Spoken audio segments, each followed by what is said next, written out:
জি বাংলা এবং স্টার জলসার মধ্যে চলছে প্রতিযোগিতা।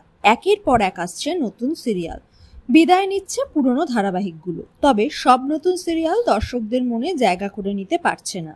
আরম্ভ হওয়ার পর দর্শকদের মনে দাগ কেটেছিল স্টার জলসার শুভ বিবাহ।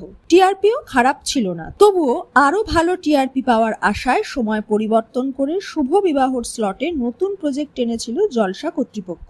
স্লট পরিবর্তন হওয়ার পর থেকেই রেটিং চার্টে আশানুরূপ ফল হয়নি শুভ বিবাহর। কানাঘুষো শোনা যাচ্ছে এবার বন্ধ হয়ে যাবে ধারাবাহিকটি। সেই সময় চলে যাবে প্রাইম টাইমে পিছিয়ে থাকা কোনো মেগা। আশা করা হচ্ছে গোড়া ও এলার গল্প প্রাইম টাইমে আসবে। নিত্য নতুন সিরিয়াল এনেও জলসা কিছুতেই পারছে না জি বাংলার সঙ্গে প্রতিযোগিতায়।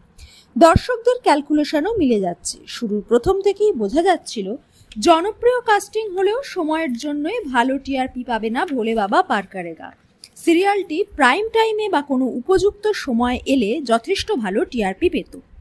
এক মাস পেরিয়ে গেলেও রেটিং চার্টে পিছনের সারিতে ভোলে বাবা পার করেগা।